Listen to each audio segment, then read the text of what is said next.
Am I visible and audible? Am I audible to everyone?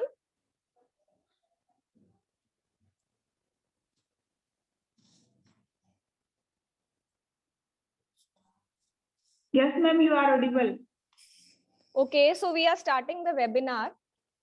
And first of all, I will welcome our worthy resource person. Am I audible, Dr. Geeta? Dr. Geeta? Am I audible?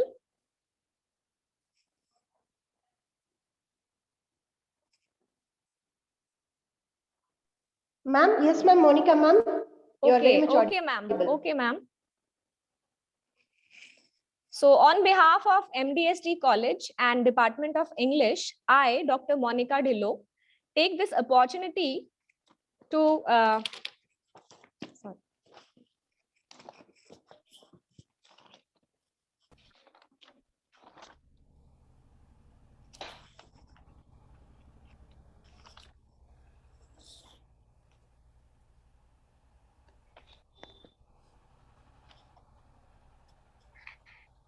One second, ma'am.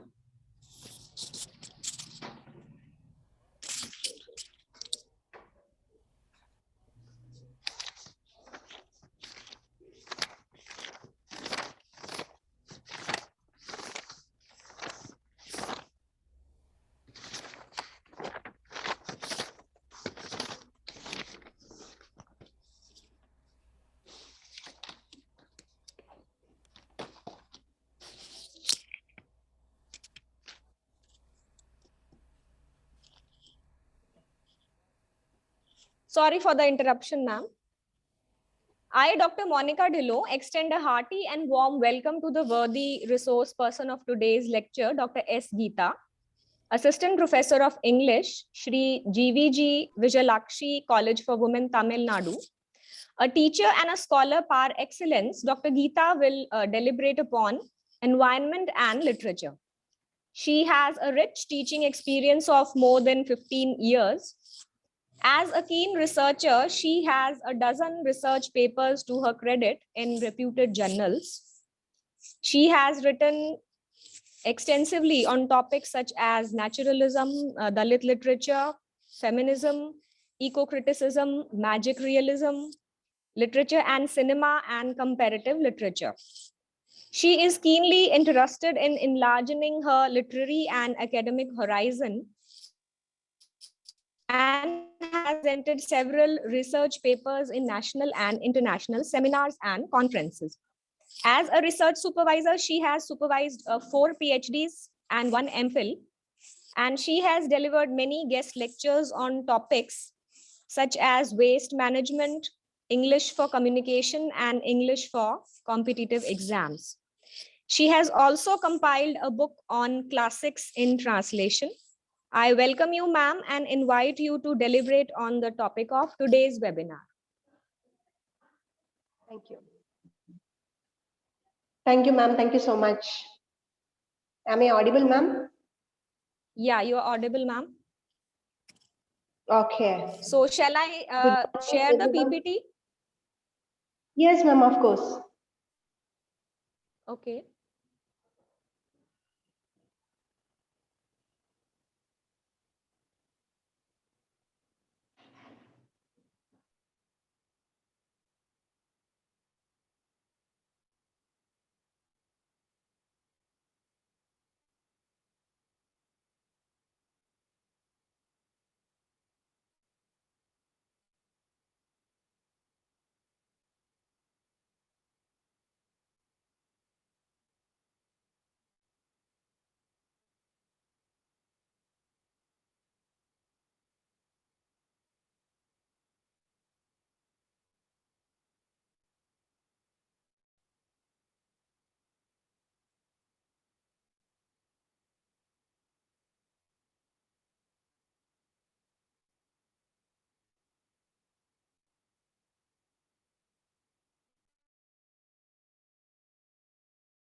I think my connection was lost.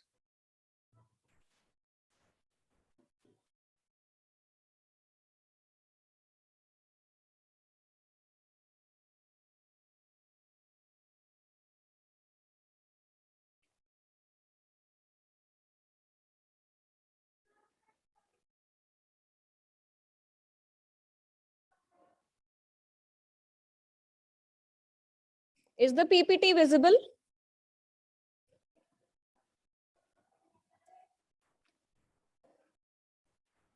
It's not visible, ma'am.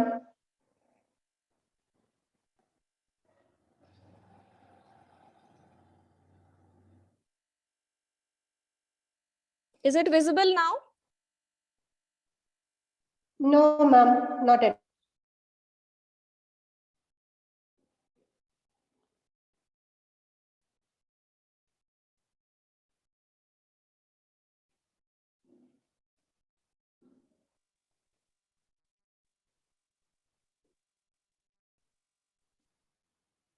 Is it visible, ma'am?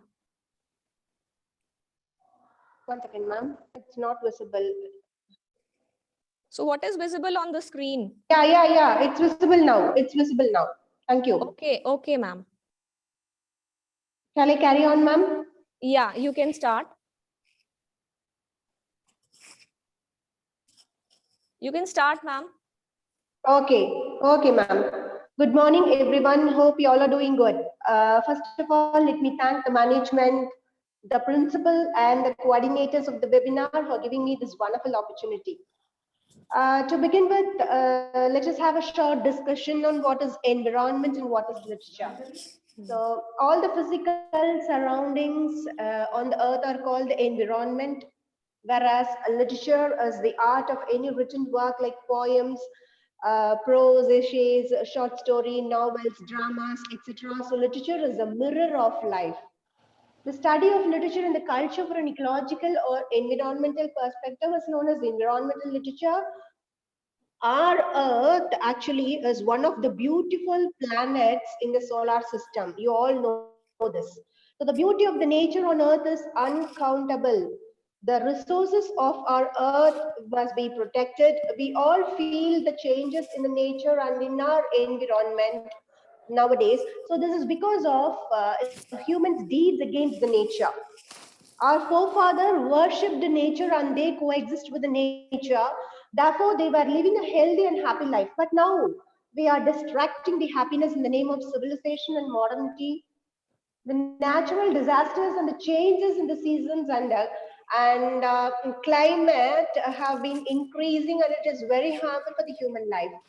Nature actually provides a vast bounty of resources and embraces human beings with warmth. It nourishes and nurtures when we cherish and relish the wonderful richness of nature. So, nature, it can never exist in isolation. It includes plants, animals, the landscape, and the natural phenomena. Okay, so human life actually it is connected with nature and it is interrelated with nature.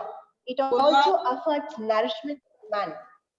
So man cannot exist in the world without nature. It is nature that has shaped our imagination, our language, and our sense of the divine. So since ancient times, in olden days, human beings have turned to nature at times of trouble. Hence, there is a relationship between man and his environment. I hope you all believe this. So nature, it produces soothing and comforting effect to all of us. Whereas in turn, human beings are exploiting the natural resources by their increasing knowledge and usage of the energy level, which is increasing day by day. Increase in industries, various factories. These are all the main reasons and the causes for air pollution, water pollution, and land pollution. Recently, e-waste, okay, e-waste and the medical waste are also the cause for pollution. So the exploitation of nature has been increasing nowadays. Ma'am, shall we move on to the next slide, ma'am? Okay, ma'am. Eco-criticism. Eco-criticism, please. Is it okay? No, ma'am, eco-criticism. Yeah, it's okay. So let us see how eco-criticism is connected to literature. Let us see what is eco-criticism. So the representation of nature in literature is called eco-criticism. There is interconnectedness with the world around us as one of the basic tenets of eco-criticism. So literature has been doing its duty in healing the environment. Literature is very, very important because the contemporary problems and the reflection of the social life are considered in it. One can think that how literature is important in protecting the environment. The imagination has a mysterious power in writing. Okay, the problems and its results are given with live examples in literature. So here, literature is a mixture of music, drama, poem, and also the writing works. Even illiterate people can understand the problems by the examples of life stories with the awareness of the problems of the ecological imbalances. So generally speaking, literature has the nature and environment as its one of the main aspects to give the reflection of human life. Now, it has taken its task to create the awareness on the misuse of nature and its resources. So the legendary writers like Tagore, Raja Rao, R.K. Narayanan, Anita Desai, Kiran Desai, Kamala Markandeya, and Villa Kathar, okay, they have created various consciousness about nature in their writings. They have invoked nature and its elements to express their views in literature through their writings. Okay, by this, a reader can feel the essential need of nature, for happy life. Their portrayal of contemporary status of the environment can tell various problems and also the solutions. For example, if we take Raja Rao's Kantapura, it explains the role and the importance of literature in human life.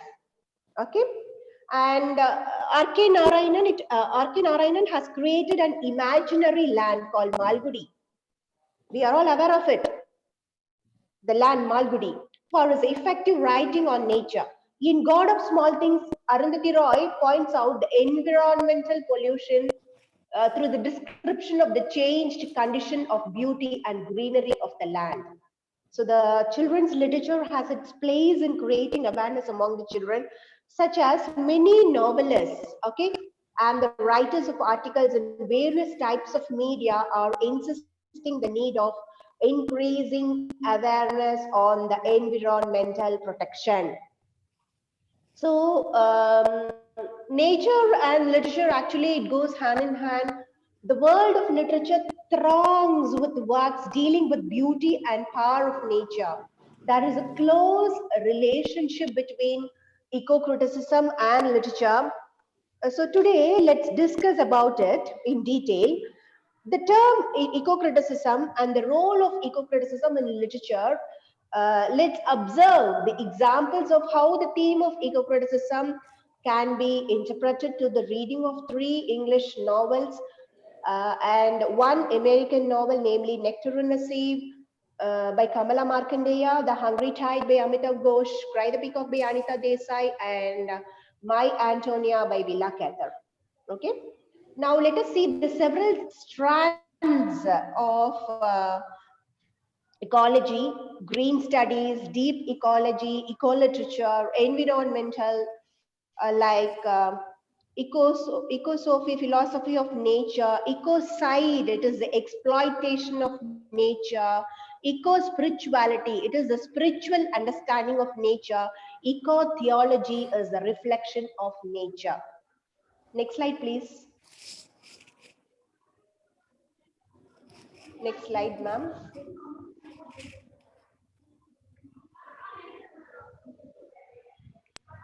On to the next slide, ma'am, please.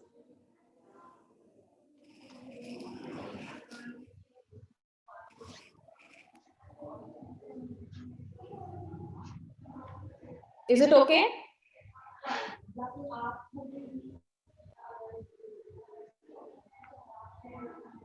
Is the slide okay, ma'am? Monica, ma'am, am I audible? Yeah, you are audible.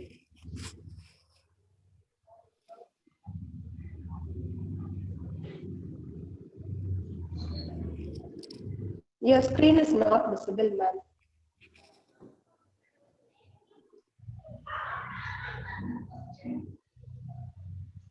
Is it visible, ma'am? Is the PPT visible?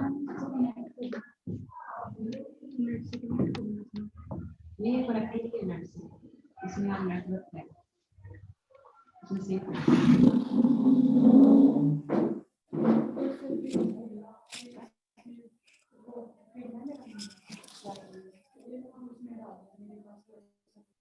think still the screen is not visible, ma'am. Yeah, Ma'am, yeah, but yeah. It's yeah, visible but it now. is visible to on my. Yeah, it's visible, ma'am. Yeah. Okay. Yeah, it's visible. Thank you, thank you. Thanks a lot. So the novel Nectar on a Sieve. Can you move on to the next slide, please?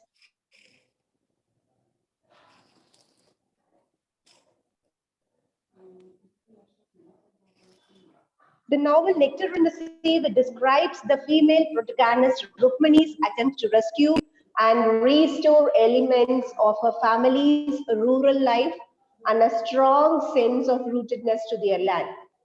Whereas the novel The Hungry Tide, with the conflict, it deals with the conflict.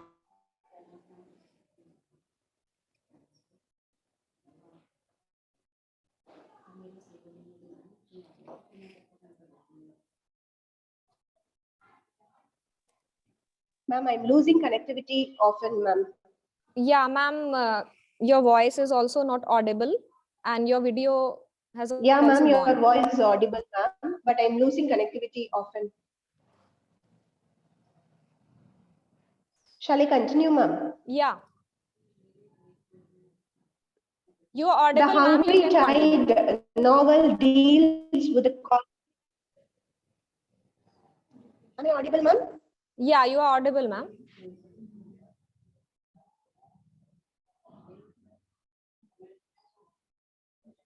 Geeta, ma'am.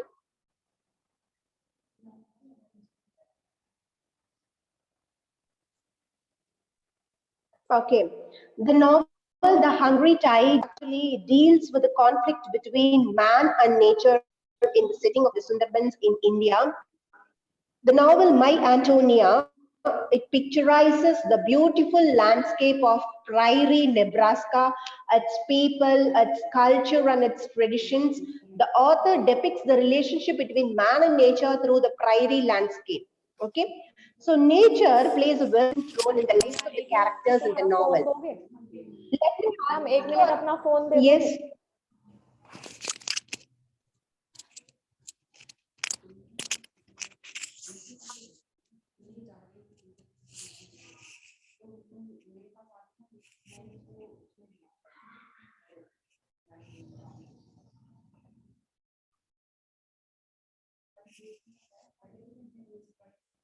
Monica, ma'am, am I audible?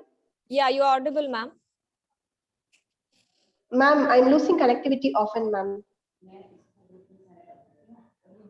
This is the disadvantage of online platforms, ma'am. When they ditch Okay, us, we don't know. okay, no problem. But your Okay, okay slide is then. visible. So Your slide is let me tell. visible. Yeah. Yeah. The slide is visible, ma'am. And you can continue with the slide, ma'am. Okay, And you are let me audible tell you also.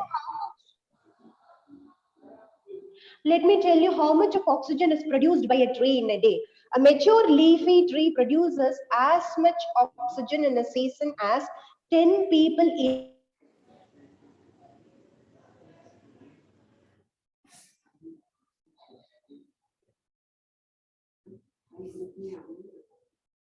average. One tree produces nearly 260 pounds of oxygen each year. So, William Rocket, William Rocket has coined the term eco-criticism in the year 1978. He defines as the application of ecology and ecological concepts to the study of literature. So the word eco-criticism, it is a semi-neologism. Eco means short of ecology, which is considered with the relationship between living organisms in their natural environment.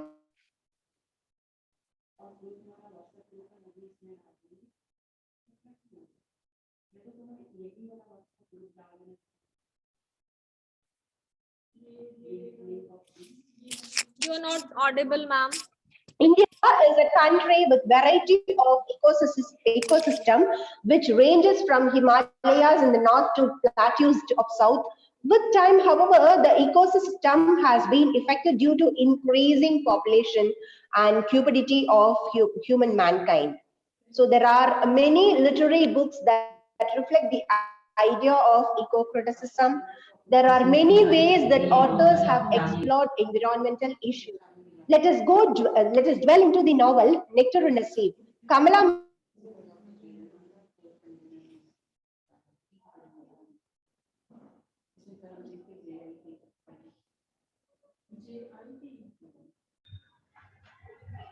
screen? Sense of rootedness to their land.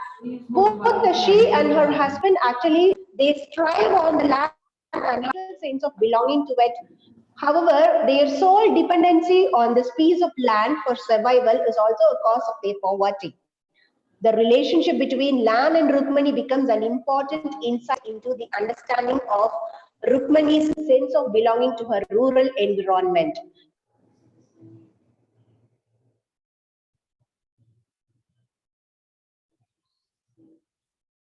The beauty that she sees in her fields. However, this harmony with nature that she associates her rural life with it is extremely short lived. Almost immediately, modern technology, which takes man away from nature, enters life of Rukmani's family. So the tannery, it symbolizes of modernity in the novel. It transforms both the environment and the economic conditions of the village. It also brings about a radical change in the relationship. While Kunti, the other character of the novel, is glad about the tannery, Rukmani sees it as a threat to the village people.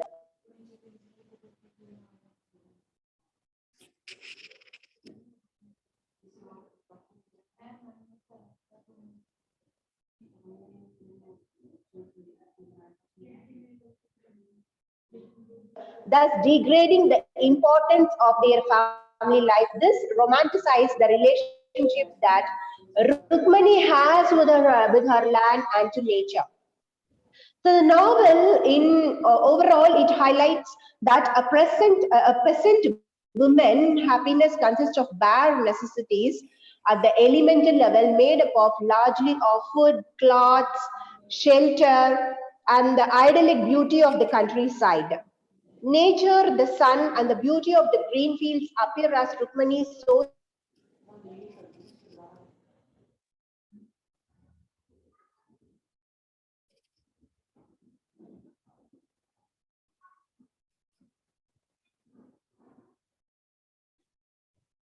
connects Ma'am, your woman and voice. landscape through her recurring use of seed imagery. So, in the novel, the biological role of procreation is intimately linked to Rukmani, land, and the sea. So, procreation is seen to be a critical role for a woman in Rukmani's society. A woman who fails to conceive early in her marriage announced by her husband. Here, the claim that women are closer to nature rest on the premise of women bringing forth life from their bodies, undergoing the pleasures and pains of pregnancy, childbirth, and nursing. In a social sense, childbearing and domestic caretaking have kept women close to the heart and thus closer to.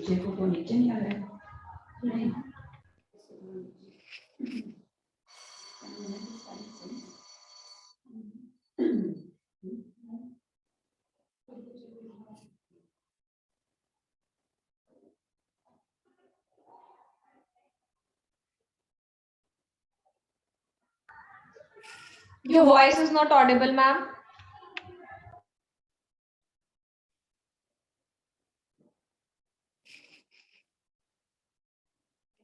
In this novel, Desa uses myriad images of botanical, zoological, meteorological actions representing colors to represent the state of mind of Maya, the female protagonist of the novel. So the nature imagery in this novel, it explores the emotional world of Maya, okay, which also explores her psychology and okay. So they reveal Maya's sensitive personality, which drives her almost insane towards the end of the novel. published in the year 2005, Ghost novel reveals the interaction between the state, the poor, the fauna and flora, and the physical environment. And in doing so, this particular work highlights both the tragedy and the hypocrisy that were inherent in the conservation efforts in the Sundarbans. In the novel, the novelist problematizes the tension between and within human communities, their respective relations with the natural world, and the extra discursive reality of nature that changes and is simultaneously changed by humanity. So, Amitav Ghosh, the Hungry Tiger, constantly discusses the conflicts between man and nature in the context of the Sundarbans in India and also in Bangladesh. The novel also reflects the conflicts between the residents and the aquatic and the wildlife of the Sundarbans. Amitav Ghosh has warned the mankind against the obvious exploitation of nature in this beautiful. Now, Villa Cather's My Antonia. So Villa Cather, she has vividly depicted the relationship between man and nature in this novel. When Jim arrived at his grandfather's farm, he sees the Nebraska prairie for the first time. He is captivated by the beauty of the land. He feels blotted out by the wide open spaces and the huge open sky. Okay, unobstructed by the mountains. He explores the farm and expresses his wonder by looking at the windmills, sunflower bordered roads, copper cornfields, and the pig yards. He observes that his grandfather's house is the only house which is made up of wood and the others were made up of sod. The enchanting beauty of the garden makes him lie on its lap. So at that particular moment, he feels entirely happy and becomes a part of the land. He surrenders himself to the prairie, not only Jim, who considers the prairie land as a sacred place, but also Antonia also comes under this category. One afternoon, Antonia encounters a chirping grasshopper, which brings tears to her eyes.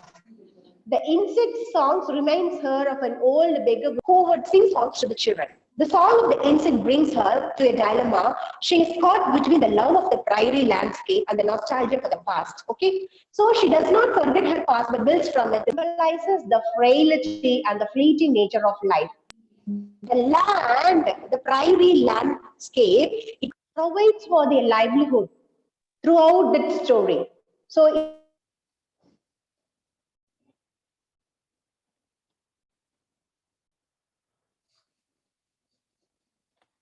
of winter, the winter season appears beautiful but bitterly cold.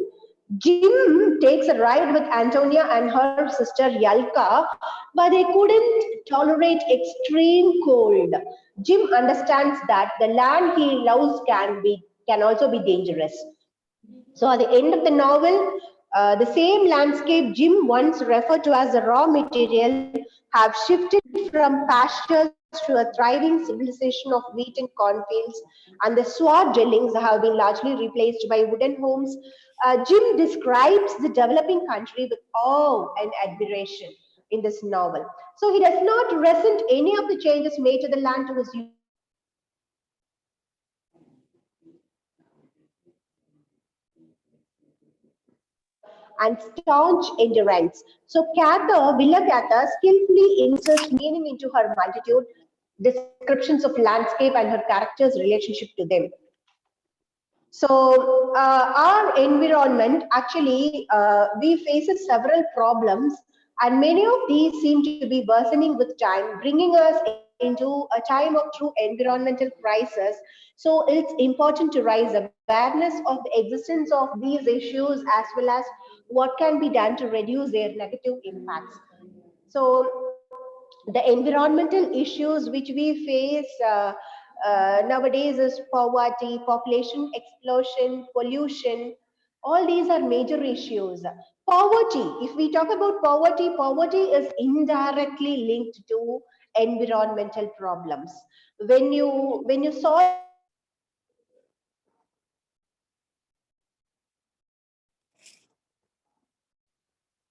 environmental problems. So towards ending extreme poverty for years, according to the United Nations. Okay, so the COVID-19 crisis has reversed some of the progress, but before the virus, life was better for many people around the world than even ever before in the history. But now, what is the situation? We need to deal with the crisis and get back to making progress. So, a solution to all this can only be in the human beings becoming more sensitive to these environmental issues. All waste that we generate can be categorized into three types. Okay, biodegradable, recyclable, and non-biodegradable. It is important that all garbage generated is sorted out. What can be reused or recycled should be separated out. Our kabariwalas, actually the rack pickers, do a great job nowadays of separation of materials from recycling. State government across the country is trying to push for reduction in use of plastics and the use of eco-friendly packaging. Okay, we can do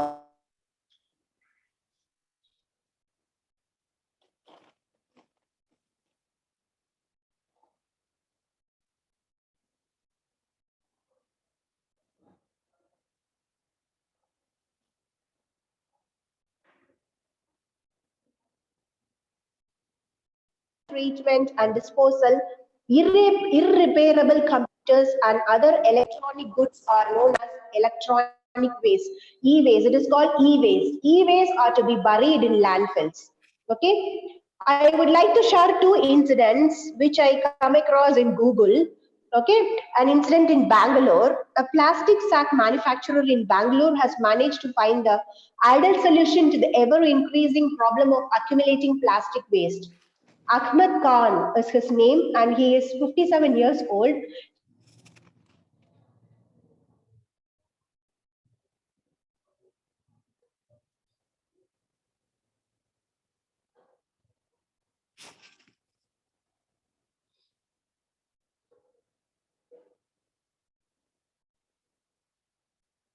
plastic waste into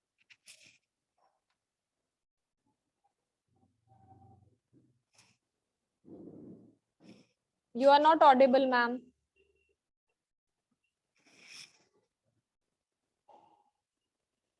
properties and help to increase road life.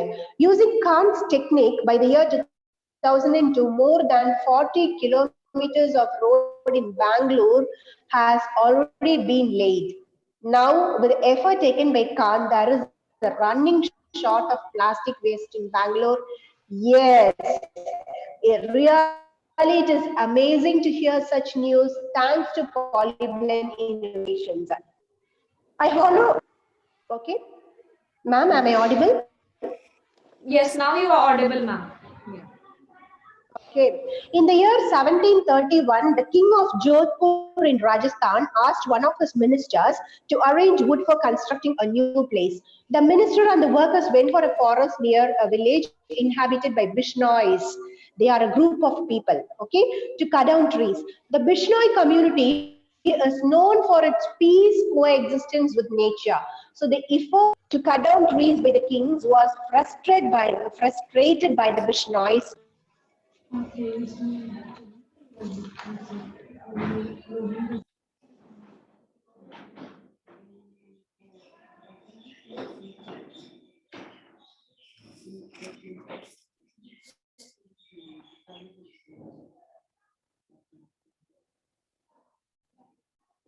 Monica, ma'am, you can stop sharing, ma'am. No issues. Okay, ma'am. So the tree mattered much more to her than her own life. Sadly, the king's men did not mind to her pleas and cut down the tree along with Amrita Devi. Her three daughters and hundreds of other Bishnois followed her and thus lost their life saving trees. Nowhere in history do we find a commitment of this magnitude when human beings sacrifice their lives for the cause of the environment.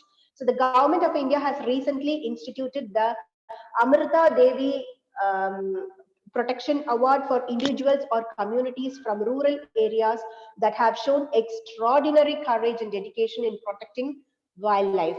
My point is that youths are regarded as the voice and the future leaders of the nation. It is in the hands of the young inhabitants of every nation to contribute to a cleaner and greener environment.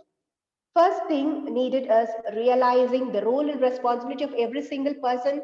It is our responsibility to create an ecological environment in which our future generation will be proud to live in. Let's go green. Let's protect our mankind by protecting nature. Thank you all for your patient listening. Have a great day.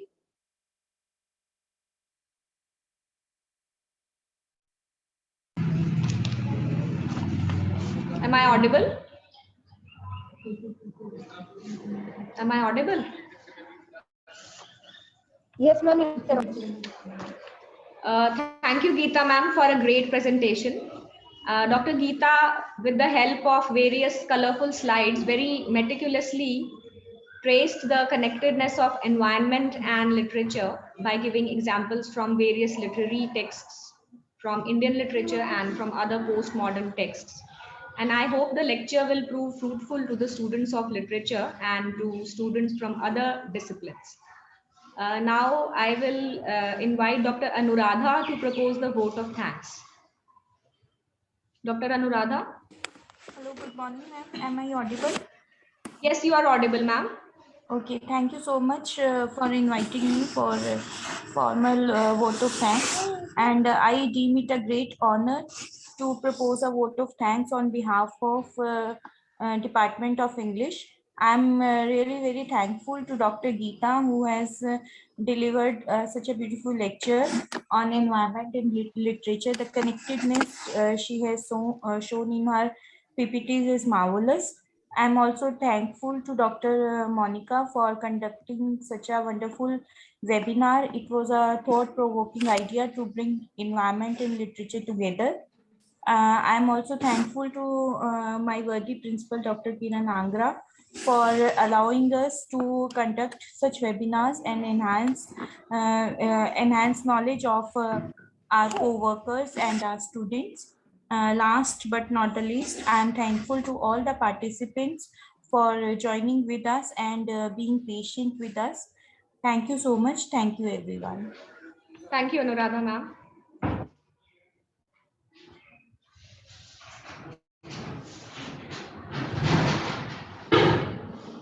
Shall we close the meeting now? Yeah, we can close it. Thank you very much, Geeta ma'am, for joining us and for enlightening us.